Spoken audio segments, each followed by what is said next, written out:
룻기 2장 1절에서 13절 함께 합독합니다. 시작.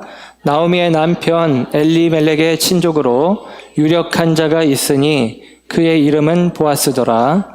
모압 여인 룻이 나오미에게 이르되 원하건대 내가 밭으로 가서 내가 누구에게 은혜를 입으면 그를 따라서 이삭을 줍겠나이다 하니 나오미가 그에게 이르되 내 따라 갈지어다 하매 룻이 가서 베는 자를 따라 밭에서 이삭을 줍는데 우연히 엘리멜렉의 친족 보아스에게 속한 밭에 이르렀더라. 마침 보아스가 베들레헴에서부터 와서 베는 자들에게 이르되 여호와께서 너희와 함께 하시기를 원하노라 하니 그들이 대답하되 여호와께서 당신에게 복 주시기를 원하나이다 하니라. 보아스가 베는 자들을 거느린 사환에게 이르되 이는 누구의 소녀냐 하니 베는 자를 거느린 사환이 대답하여 이르되 이는 나오미와 함께 모압 지방에서 돌아온 모압 소녀인데 그의 말이 나로 베는 자를 따라 단 사이에서 이삭을 줍게 하소서 하였고 아침부터 와서는 잠시 집에서 쉰 외에 지금까지 계속하는 중이니이다. 보아스가 룻에게 이르되 내 따라 들으라. 이삭을 주우러 다른 밭으로 가지 말며 여기서 떠나지 말고 나의 소녀들과 함께 있으라. 그들이 베는 밭을 보고 그들을 따르라. 내가 그 소년들에게 명령하여 너를 건드리지 말라 하였느니라. 목이 마르거든 그릇에 가서 소년들이 길어온 것을 마실지니라 하는지라. 룻이 엎드려 얼굴을 땅에 대고 절하며 그에게 이르되 나는 이방 여인이거늘 당신이 어찌하여 내게 은혜를 베푸시며 나를 돌보시나이까 하니 보아스가 그에게 대답하여 이르되 내 남편이 죽은으로 내가 시어머니에게 행한 모든 것과 내 부모와 고국을 떠나 전에 알지 못하던 백성에게로 온 일이 내게 분명히 알려졌느니라. 여호와께서 내가 행한 일에 보답하시기를 원하며 이스라엘의 하나님 여호와께서 그의 날개 아래에 보호를 받으러 온 내게 온전한 상 주시기를 원하노라 하는지라. 룻이 이르되 내 주여 내가 당신께 은혜 입기를 원하나이다. 나는 당신의 하녀 중에 하나와도 같지 못하오나 당신이 이 하녀를 위로하시고 마음을 기쁘게 하는 말씀을 하셨나이다 하니라. 아멘. 아멘. 오늘 이 아침에 하나님의 사랑하심과 은혜가 저와 여러분 가운데 함께하는 줄 믿습니다. 룻기를 살피고 있고 오늘은 세 번째 시간 예기치 않은 은혜라는 제목으로 말씀을 전합니다. 지난 시간에 그런 말씀을 드렸습니다. 유대인들이 사용하는 성경 두루마리 가운데 메길로스라고 하는 한 두루마리, 이 메길로스라는 두루마리 하나에 5권의 짧은 성경들이 기록되어 있다. 아가서, 룻기, 예레미야, 에가, 전도서, 에스더. 이 5권의 성경들은 유대인들의 5 중요한 절기 가운데 읽혀지는데 특별히 룻기는 77절, 초실절, 오순절 다 같은 말인데 보리추수 때입니다. 그 보리추수 때 읽혀지는 성경이다. 오늘 본문의 이야기가 이 보리추수 때 나오미와 룻이 모압에서 베들레헴 땅으로 돌아왔을 때 그때는 보리를 추수하던 때였더라 라고 1장에서 끝에서 이야기해 준 것처럼 그 추수밭에서 있어진 이야기가 오늘 본문의 이야기입니다. 오늘 본문에 시작하는 말에는 보아스라는 사람이 소개되면서 이야기가 시작이 됩니다. 1절의 말씀을 보면 나오미의 남편 엘리멜렉의 친족 가운데 유력한 자가 있으니 그의 이름은 보아스라 그렇게 이야기를 해줍니다. 일반적인 문학적인 표현 속에서는 갑자기 이렇게 누군가를 등장시키지 않아요. 보아스의 이야기는 룻이 어머니를 따라 나오미를 따라 베들레헴에 왔고 베들레헴에서 이제 먹을 게 없어서 이삭을 주우러 가기로 했고 이삭을 주우러 간 곳이 우연찮게 보아스의 밭이었고 거기에서 보아스를 만나게 되었다. 보아스라는 사람은 엘리멜렉의 신족이고 그는 유력한 자다. 이렇게 설명하는 게 문학적으로 합당한 기법인데 성경은 그 기법을 일부러 깨뜨립니다. 그리고 우리에게 이야기하는 거예요. 거기에 보아스가 있다. 있다라고 선언해주고 있는 것입니다. 그 보아스는 유력한 자인데 이 유력한 자는 은혜와 관련되어 있어요. 은혜 베푸는 자, 돕는 자, 축복의 통로, 그런 개념을 가지고 있습니다. 그래서 나중에는 그 의미를 고엘이라고 해서 기업 물을 자라는 표현으로 설명을 하게 돼요. 이 보아스가 있다, 은혜가 있다라고 1절에 선언하고 시작합니다. 모압에서 베들레헴으로 나아가는 그 길을 믿음으로 선택하고 나아갔을 때 그 길의 끝에 은혜가 있다라고 이야기하는 거예요. 여러분, 저와 여러분이 믿음으로 이 아침 예배 전으로 나와왔을 때 우리는 분명히 믿고 있는 거죠. 은혜 베푸시는 하나님이 계신다. 이 예배 가운데 은혜가 있다라고 여기는 것입니다. 이 믿음이 없이 이 아침 이곳으로 나올 이유는 없는 것이죠. 그리고 우리의 믿음에 대하여 하나님은 그대로 응답하십니다. 은혜가 있다. 오늘 이 아침 저와 여러분 가운데 은혜가 있어지기를 축복합니다. 은혜가 있다 말씀하신 하나님께서 은혜를 구하러 나온 저와 여러분 모두 가운데 하나님의 은혜로 부으시기를 주의 이름으로 축원합니다. 지난 수요일에 설교를 하면서 그런 생각이 들어서 하나님께서 흩어진 히브리 백성들을 불러 말씀 앞에, 살아계신 그리스도 앞에 불러 모으는 얘기가 히브리서의 내용이거든요. 수요 예배 때 히브리서를 강의하고 있습니다. 시작을 했습니다. 그런데 그런 생각이 들었어요. 우리가 흩어져 살아야 되는 시대입니다. 거리두기를 해야 되는 시대입니다.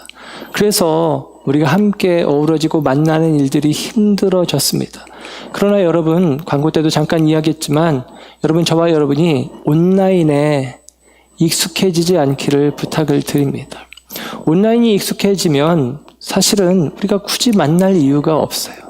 그러나 여러분, 우리가 만나야 되는 것은 우리의 만남 속에 하나님의 은혜와 사랑이 발견되어지고 경험되어지기 때문입니다.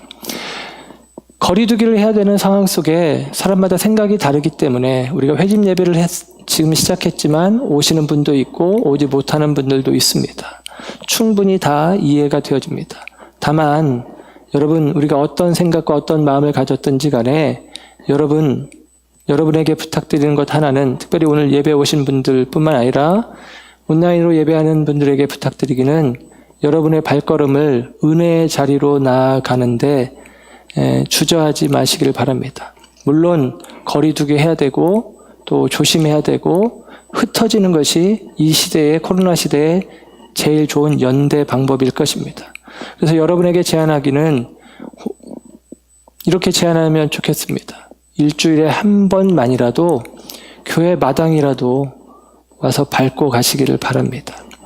예배당에 아무도 없을 때 누군가를 접촉하고 만나는 게 불편하고 두렵다면 여러분, 주중에 텅텅 비어 있습니다. 주중에라도 퇴근하는 길에라도 교회에 들려서, 물론 하나님은 어디에나 계시죠. 하나님은 여러분의 삶의 자리에 함께 하십니다. 그러나 저와 여러분이 은혜의 자리로 나아가는 결단을 가지고 이 만나기 힘든 시간들이지만 온라인에 익숙해지지 않고 이 예배의 처소로, 이 전으로 여러분들의 발걸음을 한 번씩 옮겨보시기를 간절히 부탁드립니다. 우리가 믿음으로 발걸음을 내디뎌 모압에서 베들레헴으로 나아갔을 때 오늘 2장 1절에서는 이야기합니다. 거기에 보아스가 있다. 거기에 은혜가 있다. 라고 이야기하는 것입니다. 그 은혜가 우리의 것들이 되어지기를 주의 이름으로 축복합니다. 보아스라는 이름은 룻기의 사람의 이름으로 지금 나오고요. 그 다음에 솔로몬이 성전을 지을 때 그 성전의 중심이 되어지는 큰 두 기둥이 있는데 그 두 기둥에게 이름을 각각 지어줬어요. 우편 기둥은 야긴, 좌편 기둥은 보아스입니다. 야긴이라는 이름의 뜻은 그가 세우리라 라는 뜻입니다. 하나님이 세우신 성전이죠. 보아스라는 이름의 뜻은 그에게 능력이 있다라는 것입니다. 그에게, 하나님께 능력이 있다. 우리가 세우는 게 아니라 하나님이 하나님의 집을, 하나님의 백성들을 세우시고 구원해 가십니다. 그래서 그에게 능력이 있다. 그 의미가 오늘 본문에 유력한 자라는 말이에요. 유력한 자. 능력이 있다라는 것이죠. 근데 이 유력한 자라는 말이 히브리 원어로 이쉬 하일이라는 말입니다. 나중에 3장 11절에 가면 이 룻이라고 하는 여인에게 대하여 현숙한 여인이라는 표현을 써요. 그게 이샤 하일입니다. 이쉬 남자, 하일이라는 남자.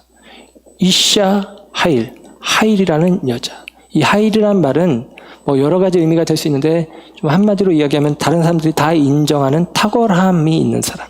사회적으로 인정되어진 것입니다. 그래서 똑같이 하일이라는 말을 쓰는데 보아스에게는 유력하다는 표현으로, 그리고 룻에게는 현숙하다라는 표현으로 쓰여지는 거예요.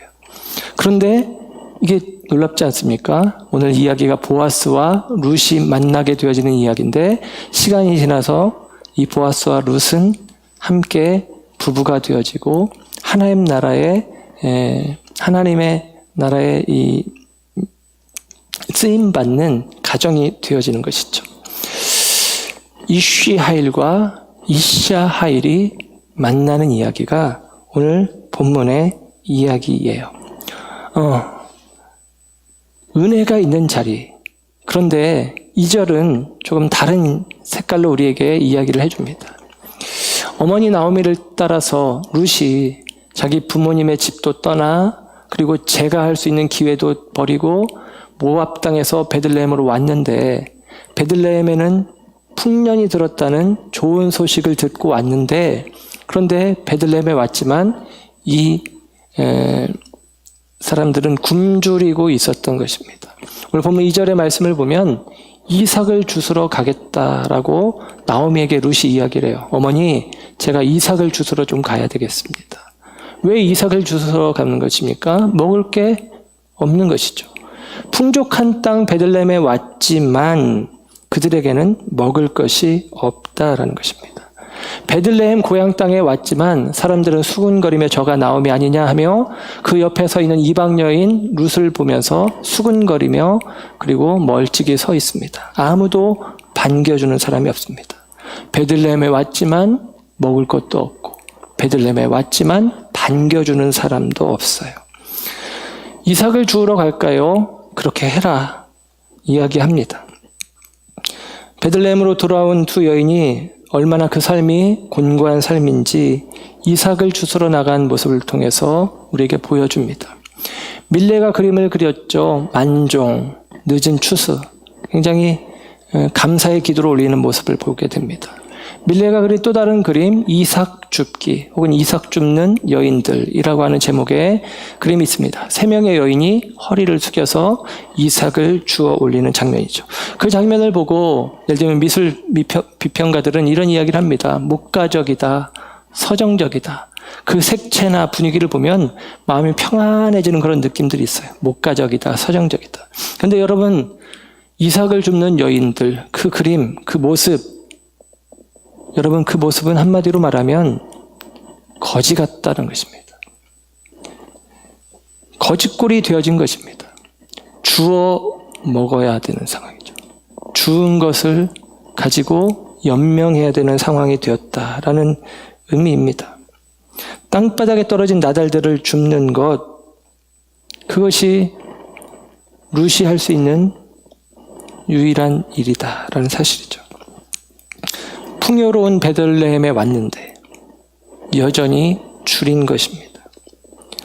풍족한 땅에 왔는데 여전히 텅 비어 있는 것입니다. 나는 풍족한 주에 나갔지만 비어서 돌아왔구나. 나를 나오미, 기쁨이라고 말하지 말고 마라, 슬픔이라고, 쓰디쓴 인생이라고 말하라. 그 모습 그대로입니다. 그런데 여러분, 그렇게 텅 비어진 인생 가운데 하나님의 은혜가 더하여지는 이야기가 오늘 본문 2장의 이야기예요. 여전히 베들레헴 풍족한 땅에 왔지만 배고프고 텅 비어있는 인생 속에 하나님께서 역사하시기 시작합니다. 그게 오늘 3절과 4절에 표현되어 있어요. 여기서는 3절의 중간에 우연이라는 단어와 4절에 시작하는 말 마침이라는 단어가 중요합니다. 룻이 이삭을 주기 위해서 한 밭으로 갔는데 그 밭이 보아스의 밭이라는 것입니다. 우연히 그는 보아스라는 사람의 밭에 가서 일하게 되어진 것이죠. 이삭을 주게 된 것이죠. 그리고 때마침 보아스가 그 추수하는 밭에 오게 되어서 룻을 보게 되었다는 것입니다. 주인은 사실 추수하는 곳에 있을 필요가 없어요. 지금은 곡식을 베는 자들을 관리하는 사환을 두고 그가 관리를 하고 있는 상황입니다. 그런데 그 밭에 때마침 오게 되었다라고 이야기를 하는 것이죠. 말 그대로 우연히 되어진 일입니다. 우연히 그 밭에 가게 된 것이고 우연히 때마침 그때 보아스가 온 거예요. 그런데 이 우연히와 이 마침이 만나게 되어졌을 때 그때 하나님의 은혜가 주어지는 것입니다. 그 우연히와 마침이 만나는 자리를 성경은 섭리라고 이야기를 합니다. 노사연이 이런 노래를 부르죠. 우리 만남은 우연이 아니야. 우리의 만남은 우연이 아니다. 우리의 만남은 우연이 아니다. 너와 나의 만남은 우연한 만남이 아니라 운명적인 만남이야. 이게 세상에서 말하는 표현인데 성경에서는 세상에서 말하는 그 운명이라는 말을 섭리라는 말로 설명을 합니다. 너와 나는 우연이 아니라 운명적으로 만났어. 그런데 성경의 이야기는 너와 나는 하나님의 섭리하심 속에 만난 거야 라고 이야기하는 것이죠. 여러분, 이 섭리라는 말은 말 자체가 어려워요. 이 어려운 말을 좀 제가 더 어렵게 설명을 하겠습니다. 어려운 말을 어렵게 정의를 하기를 원하는데요. 이런 말이에요. 섭리라는 말은 하나님의 지으신 만물, 그 만물을 계획하신 목적이 있는데 그 목적에 합당하게 하나님께서 유지하시고 보존하시기 위해서 행하시는 모든 과정, 그것을 섭리라고 이야기합니다. 곧 예를 들면 우리를 지으신 혹은 우리를 구원하신 하나님의 큰 계획, 목적이 있는데 이 목적을 이루기 위해서 구체적으로 세부적으로 하나님께서 우리식으로 이렇게 표현하죠. 개입하시고 간섭하시는 일. 그 과정을 통해서 하나님의 목적을 이루어가는 거예요. 그것을 하나님의 섭리하심이라고 이야기를 하는 것입니다. 우리가 보기에는 우연히 된 일이고 우리가 생각하기에는 때마침 어떻게 하다 보니 그렇게 되어진 것인데 성경은 우리에게 그것은 하나님의 섭리하심이다. 우리를 향하신 뜻을 이루어 가시는 하나님의 손길이다 라고 이야기를 하는 것이죠. 그러니 오늘 룻과 보아스가 함께 만나는 것은 하나님의 섭리하심의 손길입니다. 저와 여러분들은 그것을 믿고 있잖아요. 우리는 우연이라고 생각지 않습니다. 지금 내 옆에 있는 사람, 그 사람이 오늘 우연히 만난 사람이 아니라 우리 비전 공동체가 우리가 어쩌다가 오창에 와서 우연히 비전이라는 이름의 교회에서 만난 비전 공동체가 아니라 우리는 이렇게 믿는 것이죠. 하나님께서 뜻하시고 계획하신 바가 있어서 이 사람을 내게 붙여주셨고 하나님께서 뜻하시고 계획하신 바가 있어서 나를 이곳에 보내주셨고 우리를 만나게 하셨다라는 것입니다. 여러분, 이 믿음이 있기에 예를 들면 우리가 자녀들을 위해서 기도할 때 특별히 자녀들에게 배우자를 위해서 기도하라. 여러분, 기도한다는 얘기가 뭐예요? 내가 원하는 조건을 이야기하는 게 아니라 하나님의 인도하심 속에 만나게 해달라는 거 아니겠어요? 우연히, 마침. 그러나 하나님의 섭리 속에 우리는 만나게 되는 것입니다. 제가 제 아내와 만나서 결혼을 했잖아요. 제가 총각으로 청주에 개척을 했습니다. 예전에는 이 인터넷 카페가 있죠. 그래서 우리 동기, 신학교 동기들이 사용하는 카페가 있었는데 그 카페에 어느 날 글이 하나 올라왔어요. 청주 지역에 있는 교회들이 이제 헌금을 모아서 돈이 조금 있는데 이 돈을 이제 밑거름 삼아서 개척할 사람을 찾는다. 그래가지고 제가 손 들고 왔습니다. 내가 할게. 근데 그 글을 올려준 친구가 제 친구인데, 친구 목사님인데, 그 친구 목사님은 이제 결혼을 했고 저는 총각이었습니다. 그래서 이제 그 집에 가서 맨날 먹기도 하고 나는 외로우니까 심심하니까 같이 놀기도 하고 했는데 그 친구하고 이제 운동을 좀 해야 되겠다 싶어서 테니스를 조금 그때 배우기 시작했어요. 근데 제가 테니스장에 갔는데 그 친구 목사님의 매형이 있었는데 그 매형 분이 목사님이에요. 같은 지방에서 목회를 하는 목사님이었습니다. 그래서 그 매형 목사님이 저를 좋게 봐주신 것 같아요. 쓸만한 녀석이구나 이렇게 생각을 했겠죠. 아니면 잘생겼구나 이렇게 생각하셨는지 모르겠는데 아무튼 그렇게 생각을 했는데 때마침 이제 그분에게 소식이 들려지기를 그분이 이제 춘천에서 부목사를 했었는데 제 아내가 다녔던 교회 부목사를 하셨는데 제 아내가 결혼을 못하고 누군가의 구제가 필요한 상태로 있다. 누군가 구제해줘야 된다. 그런 이야기를 이제 해주시면서 만나볼래? 그래가지고 만나게 됐습니다. 그리고 이제 사귀게 되었고 결혼하게 되었고 그래서 지금은 부부가 되어진 것이고 핸드폰에 내 사랑 반쪽 이렇게 서로 써놓고 반쪽을 만나서 한쪽이 되었다. 온전케 되었다. 이렇게 여기는 부부가 하나됨의 관계가 되어진 것이죠. 그런데 여러분 그게 세상적인 관점으로 보면 우연히 때마침 되어진 것입니다. 그러나 우리는 기도했잖아요. 하나님께서 인도하셔서 나의 반쪽을 만나게 해달라. 그래서 만났다라고 저는 믿고 확신합니다. 만약에 여기서 한치의 어그러짐이 있었다라고 한다면 누군가 인터넷 카페에서 저 대신에 다른 사람이 보고 내가 개척할게 하고 그 사람이 대신해서 이 청주에 왔다면 제가 청주가 아닌 다른 지역에 가서 목회를 시작했다면 제가 운동을 좀 해볼까 하고 테니스가 아니라 축구를 하러 갔다면 예를 들면 제 아내를 만나지 못했을 것입니다. 우연히 되어진 일 같지만 하나님의 섭리하심 속에서 허락되어진 일이죠. 오늘 룻과 보아스의 만남은 그와 같은 만남입니다. 오늘 저와 여러분의 만남도 그와 같습니다. 비전 공동체로 함께 모여진 것은 우연히 되어진 것이 아니라 필연적으로 하나님께서 저와 여러분을 한 공동체로 만나게 하셨다라고 믿는 것이죠. 룻과 보아스의 만남 가운데 아주 우연과 마침의 이 절묘한 만남이 있었기 때문에 그들은 하나님의 역사 속에 쓰임받는 믿음의 가정을 이루게 되어지는 것입니다. 룻기에는 하나님이 직접적으로 전면적으로 나타나서 행하시는 일이 없어요. 하나님이 전면적으로 뭔가 행하시는 일이 없습니다.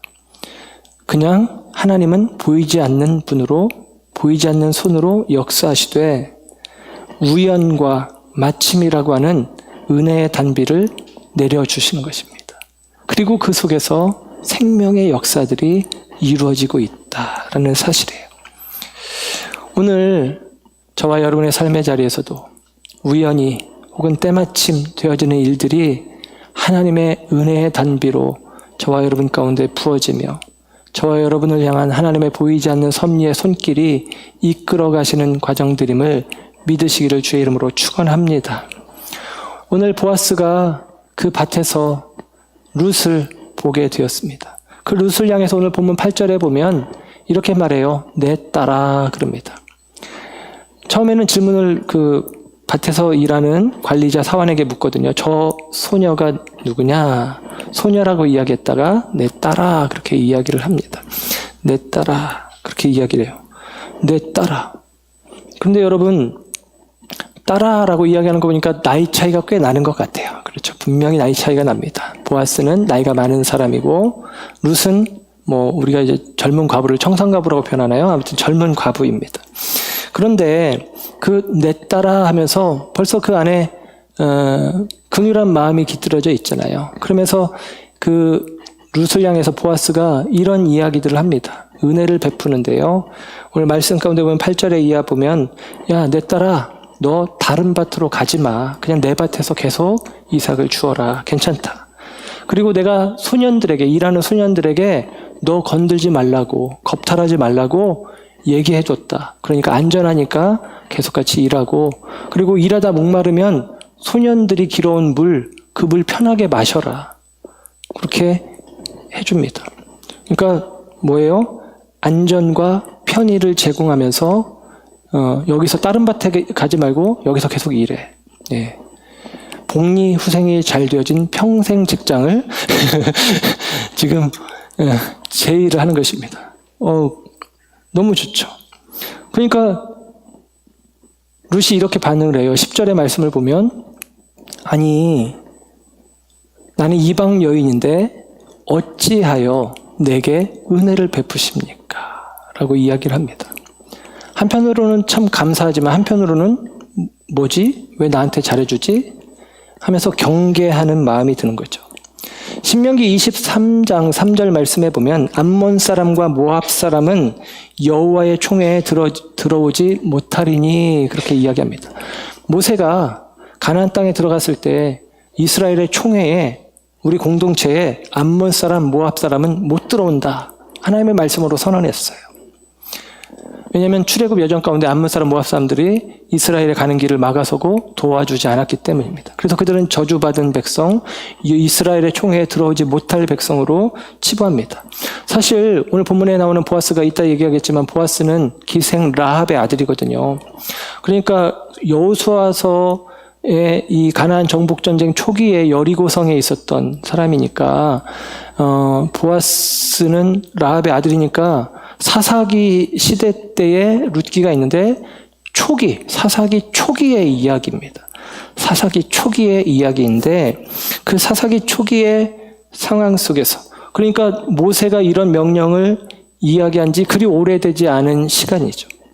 그러니까 사람들은 모압 사람에 대해서 경계할 수밖에 없고 밀어낼 수밖에 없는 상황 속에 있는데, 그런데 지금 이 사실을 이스라엘 사람들만 아는 게 아니라 이방인 자체인 룻도 아는 거죠. 나 이방 여인이고 모압 여인인데 왜 나한테 이렇게 잘해주지? 라고 하면서 경계하는 마음도 드는 것입니다. 우리가 이제 해외 선교를 할 때 해외 선교의 중요한 거점이 되는 게 필리핀의 박종수 선교사님을 중심으로 우리가 필리핀 혹은 다른 지역도 하는데, 우리가 단기 선교를 가면 보통 박종수 선교사님 통해서 이렇게 그쪽 지역으로 갑니다. 박종수 선교사님이 국내에서 사역을 하시다가 이제 후배 목사님이 선교사로 나가셨는데 격려하고 위로하는 마음으로 또 얼굴도 볼 마음으로 필리핀에 갔다가 거기에서 여자아이 둘을 우연히 만나게 됩니다. 근데 그 여자아이 둘이 어느 순간 쑥 이분의 마음속으로 들어온 거예요. 예, 쑥 마치 또 그 선전이 옛날 CF에 나오는 빈 폴 그녀의 자전거가 내 가슴 속으로 들어왔다 하는 것처럼 쑥 하고 들어온 거예요. 그래서 이분이 그런 마음이 들어서 하나님께서 나로 하여금 그들을 품게 하시는구나 라는 마음으로 이제 여기 사역을 정리하고 선교사로 들어가셔서 사역을 하시는 것입니다. 그 아이들에게 이렇게 이야기를 했어요. 너희는 내 딸이다. 나는 너의 아빠다. I'm your father. You are my daughter. 이렇게 얘기를 했단 말이에요. 그런데 이 여자애들이 당황스러운 거죠. 아니, 평생 처음 보는 낯선 나이 먹은 아저씨가 너는 내 딸이다 하면서 도움을 주기 시작하는 것입니다. 건물을 세우는 선교가 아니라 사람을 세우는, 심령성전을 세우는 선교를 해야 된다라는 생각으로 그렇게 아이들에게 이제 장학금도 주고 또 도움도 주고 섬기기 시작했는데, 그런데 은혜가 그들에게 주어졌을 때 고맙기도 하지만 경계가 되는 거예요. 아니, 왜 나에게 이런 것이죠. 필리핀에 가면 코피노라고 하는 아이들이 있습니다.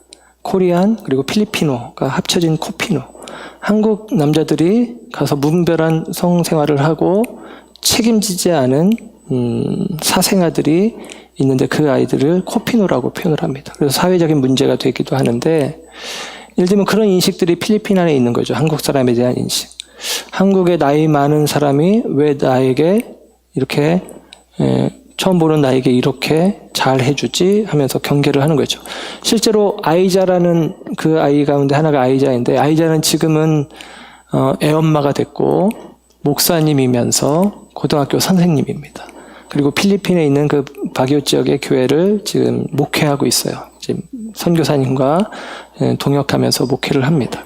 근데 그 아이가 이제 10대 때, 소녀 때 이렇게 도움을 주니까 이제 의심이 되는 거죠. 실제로 그 아이자의 오빠들이 있었는데, 오빠들은 굉장히 불쾌한 마음으로 왜 우리 여동생에게 이렇게 접근하고 도움을 주느냐 하면서 그런 생각을 했었습니다. 그런데 시간이 지나고 나서 그 마음을 확인할 수 있잖아요.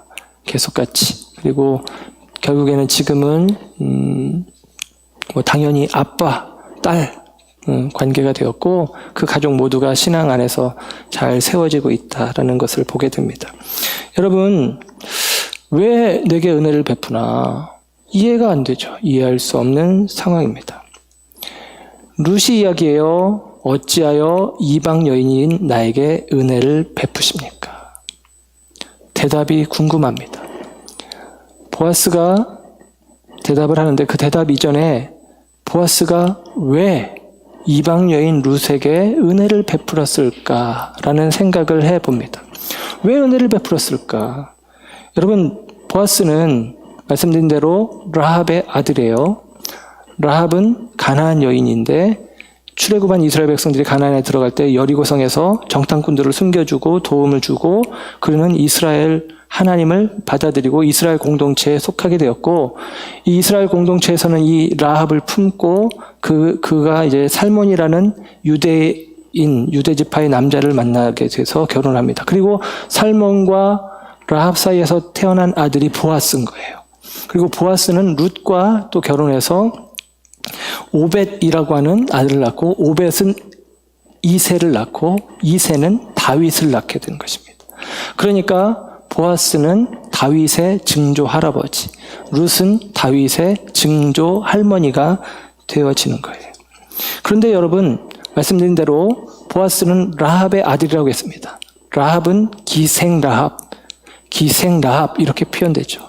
창녀입니다. 그의 어머니는 창녀입니다. 유대인들의 입장에서 볼 때 가나안 거민이었기 때문에 라합은 이방 여인입니다. 이방 여인인 동시에 창녀인 자기 어머니가 이스라엘의 회에 포함되어서 거기에서 은혜를 입어서 그 은혜의 결과물로 주어진 게 바로 자기 자신인 거죠. 아들을 낳아서, 기생인데 아들을 낳아서 그 아들 보아스가 지금 베들레헴 가운데 유력한 자, 어느 누구나 인정하는 유력한 자로 서게 된 것입니다. 나의 존재 자체가 내 어머니에게 주어진 은혜의 결과물인 거예요. 나라는 존재 자체가 내 어머니에게 주어진 은혜의 결과물로 그는 알고 있다라는 사실입니다. 그래서 자기가 은혜의 결과물이라는 걸 알고 내 어머니가 은혜 입었다라는 사실을 아는 거예요. 여호수아서에 보면 2장 15절에 보면 기생 라합의 집은 성벽 위에 있었다라고 이야기를 합니다. 성벽을 쌓고 사람들은 성 안에 거합니다. 그런데 기생 라합은 성 안도 아니고 성 밖도 아니고 성벽에, 그 성벽은 성 안과 성 밖을 구분짓는 경계선이죠. 그 경계선에 머물러 있는 사람이 라합입니다. 그 성벽에 살고 있다는 것이 기생 라합의 신분을 상징해 주는 거예요. 마치도 사도행전 9장에 보면 베드로가 요빠라고 하는 항구 도시에 가는데, 그 항구 도시의 중심에 사람들이 있는데 거기에서 뚝 떨어져서 요빠 바닷가에 따로 뚝 떨어진 곳에 무두장이 시몬이 사는데 그 집으로 베드로가 가거든요. 무두장이 시몬은 사람들의 틈바구니에서 살지 못하고 따로 떨어져서 바닷가 항구퉁이에서 살아갑니다. 이유는 그가 무두장이기 때문이에요. 가죽 제품을 만드는 일을 합니다. 유대인들은 죽은 시체를 만지는 것을 부정하다 여겼고, 무두장이는 당연히 죽은 시체의 가죽으로 물건을 만들다 보니 부정하다 여겨져서 사람들이 그를 밀어낸 것입니다. 그래서 그는 요빠 도시 중간에 사람들 틈바구니 속에 있지 못하고 요빠의 변두리로 밀려나 있는 상태로 있죠. 그곳에 베드로가 가는 거예요. 하나님의 은혜가 그 가정 가운데 임하는 것입니다. 오늘 기생 라합 역시도 그 성 안과 성 밖의 경계선에 이곳도 저곳도 그는 가입되지 못하고 떠밀려 있는 그 어중간한 경계선에 서 있는 그 라합인데, 그 라합이 유대인들의 질서 속으로 들어오게 되어진 것입니다. 이스라엘이 새로운 질서를 가지고 그녀를 품은 것이죠. 그리고 그녀를 품은 은혜의 결과, 이 라합의 믿음의 선택과 그녀를 품은 이스라엘의 은혜의 결과가 보아스, 자기 자신인 것입니다. 은혜를 입은 자이기에 은혜를 베푸는 것입니다. 내가 은혜를 입었어. 그러니까 은혜를 베푸는 것이죠. 내 어머니가 오늘 이 모압 여인 룻과 크게 다르지 않아. 남편이 있었지만 잃었고, 그리고 이방 여인이고, 그런데 믿음 하나 가지고 베들레헴까지 온 거예요. 이 여인은 내 어머니랑 똑같죠. 그래서 그 은혜 입은 보아스가 지금 룻에게 은혜를 베풀고 있다라는 사실입니다. 또 하나의 이유는 오늘 성경에서 분명하게 언급해 주기를 11절에 이렇게 언급을 해줘요. 11절의 말씀을 보면 네가 남편을 잃고 나서도 네 시어머니에게 행한 일, 네 시어머니를 선대한 일과 너의 부모와 고국을 떠나서 알지 못하던 백성, 이곳 이방 땅까지 온 너의 믿음의 결단에 대해서 내가 분명히 들어서 안다라고 이야기하는 거예요. 내게 분명히 알려졌다라고 이야기해요. 내가 너에 대해서 들었어. 네가 네 시어머니에게 얼마나 잘하고 있는지, 네가 이 낯선 나라에 오기로 결단한 것이 얼마나 대단한 결정인지 내가 잘 알아라고 이야기를 해주고 있는 것입니다. 여러분, 나오미가 1장 21절에 나는 비어서 돌아왔다, 텅 빈 여인이라고 이야기를 하잖아요. 텅 빈 여인. 지금 베들레헴은 나오미의 고향이에요. 그리고 그곳에서 배고파서 이삭을 줍는다면 어머니 나오미도 나가서 같이 이삭을 주어야 합니다. 어머니는 웬일인지 집에 있어요. 게을러서 그럴까요? 아닐 것입니다. 사람들 보기 쪽팔리니까 안 나갔을까요? 그것도 아닐 것 같아요. 그래서 짐작해보건대 저는 이렇게 추측이 됩니다. 나오미는 나이 많고 늙어진 것입니다. 나이 많고 늙어서 그의 인생의 황혼기를 지나가면서 그 배고픔을 스스로 채울 수도 없는 상태에 있는데 그에게 지금 룻이 선대하고 있는 것이죠. 어머니에게 행한 일을 내가 들었다. 앞부분에 보면 잠깐 집에 가서 쉬다가 돌아온 것 말고는 계속같이 허리를 숙여 이삭 줍는 일을 근면, 성실, 부지런히 행하고 있습니다. 라고 들었단 말이에요. 너 그렇게 열심히 일하는구나. 어머니를 위해서 열심히 일하는구나. 라는 사실을 들었다라는 것이죠. 그런데 여러분, 룻 자체도 텅 빈 인생입니다. 그는 남편을 잃었고, 그는 고향 땅을 떠나왔고, 그는 사람들이 저 여자는 모압 여자인데 라고 하면서 바라보는 불편한 시선을 감내하면서 지금 있는 상태입니다. 텅 빈 여인 룻이 텅 빈 여인 나오미를 지금 품어 안은 거예요. 텅 빈 여인 룻이 텅 빈 여인인 나오미를 그 품에 끌어 안은 것입니다. 그리고 그에게 나오미에게 주어지는 은혜가 허락되는 거예요. 전에 소록도에 간 적이 있는데 소록도에 그러니까 이제 나환자들 집성촌이잖아요. 지금 이제 다리도 놓아져서 쉽게 갈 수 있습니다.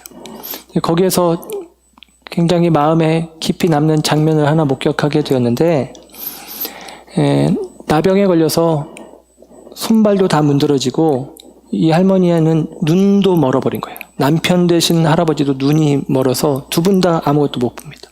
근데 그 집에 방문했는데 그 집에 다른 나환자 할머니가 한 분 오셨는데 그분은 다리가 절단돼 있더라고요. 그분이 설거지를 하고 있는 거예요. 그래서 이렇게 보니까 그분이 음식을 차려주고 설거지를 해주는 것입니다. 왜냐하면 눈이 멀은 상태에서는 설거지도 못하잖아요. 잘못하면 칼도 손에 벨 수 있고 못하는 것입니다.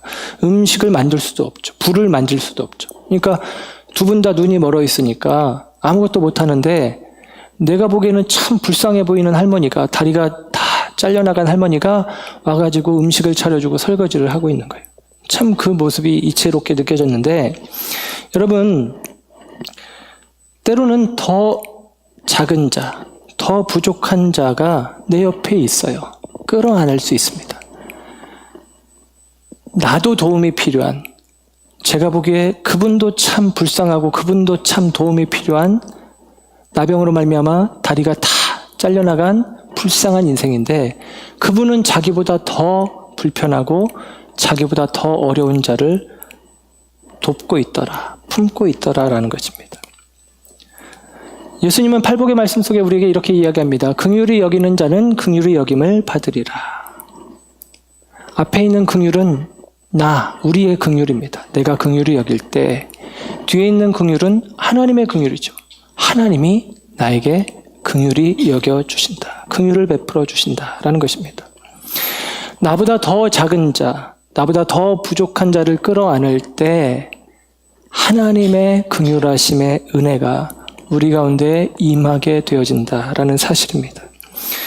텅 빈 인생의 황혼을 채우기 위해서, 나오미의 이 텅 빈 인생의 황혼을 채우기 위해서 룻이 충성스럽게 성실하게 일하면서 시어머니를 선대하고 있을 때에, 오늘 보아스가 그 룻에게 대하여 환대를 베풀고, 이 보아스의 손을 통해서 하나님은 이 룻에게, 하나님은 나오미에게 그 텅 비어진 인생에 하나님의 헷셋으로 채워주시는 것입니다. 오늘 보아스는 그 하나님의 보이지 않는 손의 역할을 감당하는 것이고, 보아스는 하나님의 은혜와 긍휼의 통로로 서게 되어지는 것입니다. 오늘 보아스는 그가 은혜를 입었기에 은혜를 베푸는 자로 서는 것이죠. 자기 어머니에게 주어졌던 그 경계선이 지워지는 것을 보고, 자기 어머니에게 이스라엘의 법으로, 옛 법으로 제한했던 것들을 풀어 은혜로 자기 어머니를 수용하는 것을 바라보며, 보아스 역시도 다른 누군가에게 대하여 경계 짓는 것이 아니라 품어 안기로 결단하게 되어진 것입니다. 그리고 하나님께서 그 자기 어머니를 품어주셨듯이 자기 역시도 은혜의 날개를 펴서 이 이방 여인 룻을 품어 안겠다라고 마음먹고 있다라는 사실입니다. 여러분, 은혜를 만나면 은혜를 베풀기 마련입니다. 저와 여러분의 삶의 자리에 내가 누군가를 위해서 손을 펴지 못하고 내가 날개 그늘을 그에게 제공하지 못하고 있다라고 한다면 의심해야 합니다. 내가 은혜를 아직 만나지 못했나? 내가 하나님의 은혜를 내가 깨닫지 못한 것은 아닌가? 저와 여러분이 하나님의 은혜를 만났다면 오늘 보아스처럼 저와 여러분의 삶의 자리에서도 은혜의 손을 펴야 한다라는 사실입니다. 누가 그 은혜를 입을 수 있는가? 누가 그 은혜를 받을 수 있는가? 예수님은 똑같은 팔복의 말씀에서 이런 이야기도 하십니다. 심령이 가난한 자는 복이 있나니, 마음이 가난한 자에게 하나님의 은혜의 복이 더하여지는 것이죠. 오늘 본문 속에 보면 7절의 말씀을 보면 룻이 그렇게 이야기했거든요. 앞에 소년들이 베고 나가면 내가 그 곡식단 사이에서 이삭을 줍겠습니다 라고 이야기합니다. 여기 두 가지 일하는 방식이 있죠. 베는 자가 있고 줍는 자가 있습니다. 베는 자는 일꾼으로 채용된 자들이고 그들은 일한 결과 삭슬을 받게 되어질 것입니다. 그런데 반면에 줍는 자는 떨어진 이삭을 주워 올리는 것입니다. 마치도 상에서 떨어진 부스러기 빵 조각을 주워 올리듯이 부스러기 이삭을 주워 올리는 거예요. 그런데 여러분, 이게 은혜입니다. 내가 일하고 내가 받는 것은 삭시죠. 내가 심고 내가 그것을 거두는 것은 은혜라고 말하지 않습니다. 내가 심지 않았는데 내가 그것을 거두어 드리는 것이 은혜입니다. 비록 작은 것이지만, 이삭에 불과하지만, 부스러기에 불과하지만 그것이 내 생명의 보증이 되어질 것을 깨닫고 그 작은 것에 감사할 수 있는 마음을 품는 자, 이 심령이 가난한 자가 하나님께서 은혜 베푸시는 자라는 것입니다. 룻은 그 가난한 심령으로 이삭을 줍고 있고, 하나님께서는 그 가난한 심령에 보아스를 통로 삼아 하나님의 은혜를 부어 주시는 거예요. 그리고 그 은혜는 왜 내게 이렇게 은혜를 베푸십니까? 이 밭에서 일해라. 소년들에게 말했으니 안전하다. 네가 힘들게 물 길어오지 않고 언제든지 힘들면 물 마시고 회복하여라. 그리고 다음 시간에 보겠지만 룻을 향하여 보아스는 더 큰 은혜를 베푸는데, 일하는 소년들에게 이야기해요. 너희들 추수할 때 좀 남겨둬. 다 이렇게 열심히 베지 말고 듬성듬성 베고 가. 이렇게까지 이야기를 합니다. 유대인들에게는 율법에 이런 요구가 있어요. 땅에 떨어진 나달은 줍지 말아라 라는 것입니다. 왜냐하면 레위기 19장에 나오는 성결법인데, 고아와 과부와 나그네의 몫으로 하나님께서 남겨두신 거니까 땅에 떨어진 나달까지 줍지 말고 곡식단만 베어가라 라는 것입니다. 그러니까 율법의 의무로는 모든 곡식을 베는 건 상관없어요. 이삭을 줍는 것은 안 되지만, 나달을 주는 것은 안 되지만. 그런데 그 곡식단을 듬성 베는 방식으로 율법의 요구보다 더 큰 혜택을 보아스가 베푸는 거예요. 더 큰 혜택을 베푸는 것이죠. 그래서 이 룻에게는 이 보아스로 말미암아 기대하지 않았던 혜택이 주어지는 것입니다. 은혜가 주어지는 것이죠. 오늘 이 룻이 이 예기치 않은, 기대하지 않은 은혜를 경험하는 것입니다. 예기치 않다라는 말은 미리 기대하거나 예상하지 못했다라는 말이에요. 기대할 수도 없었고 예상할 수도 없었던, 그냥 나는 그냥 부스러기 같은 이삭 주어서 먹고 살 건데 내게 풍족함으로 채워주는 은혜를 룻이 경험하게 되어지는 것이죠. 오늘 이 룻에게 이 보아스가 은혜를 베푸는데요. 룻기 1장은 우리가 보았는데, 룻기 1장의 모티브는 길이에요. 베들레헴에서 모압으로 가는 길, 그리고 모압에서 베들레헴으로 오는 길입니다. 그 길의 음성이 들려요. 슈브, 돌아와라 라는 음성이 12번 들립니다. 6번은 모압으로 돌아가라, 6번은 베들레헴으로 돌아가라. 그리고 우리는 거기 가운데서 어떤 것이 복음의 음성인지 듣습니다. 베들레헴으로, 빵집으로, 말씀의 자리로, 그리스도에게로 나아가라 라고 우리는 믿고 그 걸음으로 나아가기를 결단합니다. 룻은 모압에서 베들레헴으로 나아가는 길로 나아옵니다. 그리고 그 길에서 하나님의 인도하심 속에 있었음을, 임마누엘 함께 하심 속에 있었음을 우리는 살피게 되었습니다.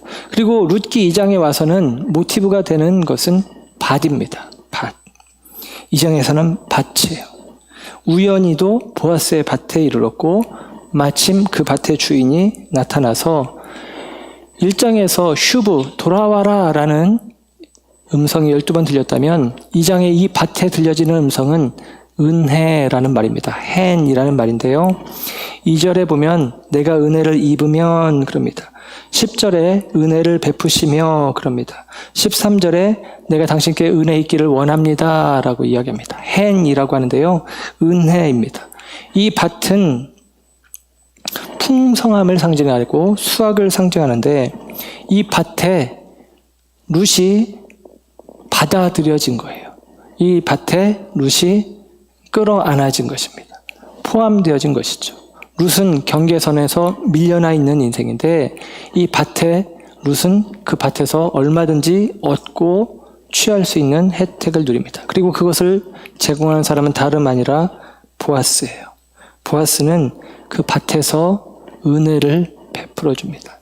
다음 시간에 보겠지만 이 은혜를 나중에는 이 헨이라는 표현은, 히브리어 헨은 선의를 베풀었다는 말인데, 나중에 이 표현을 헤세드, 하나님의 은혜, 하나님의 긍휼, 하나님의 자비로, 하나님의 구원의 열정으로 표현을 이제 20절에 보면 해내는 것을 볼 수가 있어요.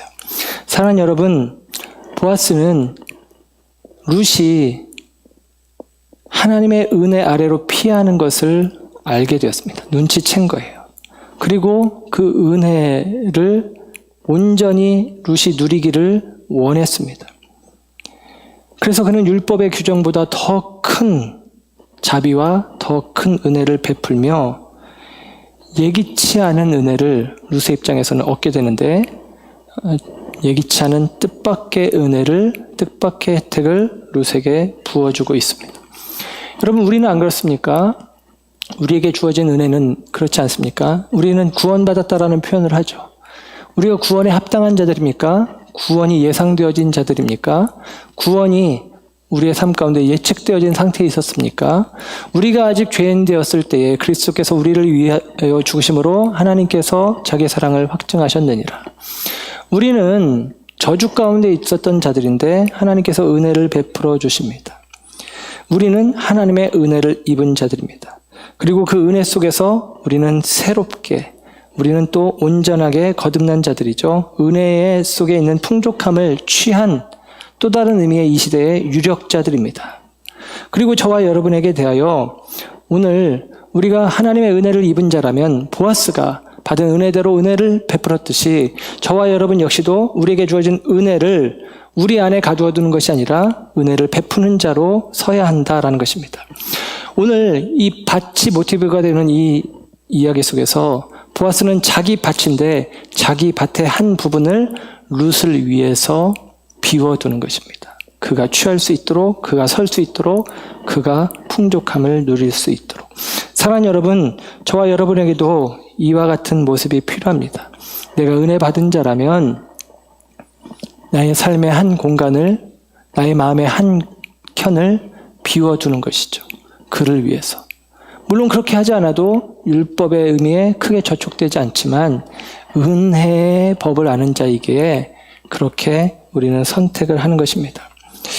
2절의 말씀을 보면, 오늘 2장 2절 말씀을 보면 룻이 나오미에게 한 얘기인데 이렇게 이야기를 합니다. 어머니, 내가 밭으로 가서 내가 누구에게 은혜를 입으면 그를 따라가서 이삭을 주겠습니다. 내가 누구에게 은혜를 입으면, 이렇게 말하는데요. 헬라어 원문을 직역하면 이런 말이에요.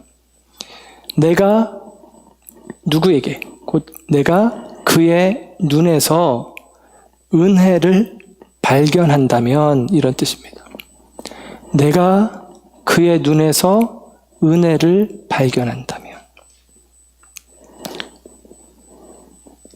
룻은 보아스에게서 은혜를 발견합니다. 보아스의 눈에서 자기를 바라보는 따뜻한 눈길 속에서 은혜를 발견하고 13절에 보면 주인님, 내가 당신에게 은혜 있기를 원합니다. 은혜 위에 은혜를 더하는 것을 구하게 되어져요. 여러분, 저와 여러분에게도 이런 일이 있었으면 좋겠습니다.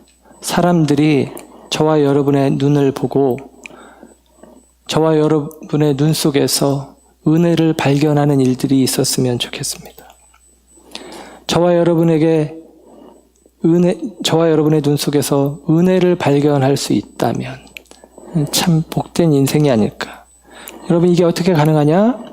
우리가 십자가 속에 담겨진 하나님의 은혜를 발견할 때, 그때 저와 여러분의 눈 속에 하나님의 은혜가 있음을 세상이 보게 되어질 것입니다.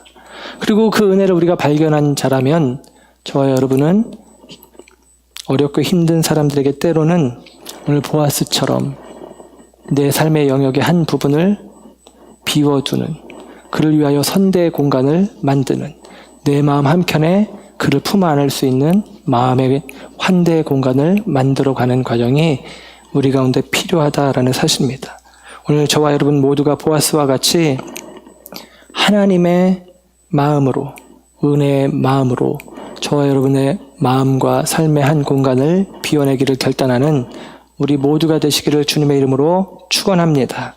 기도하겠습니다.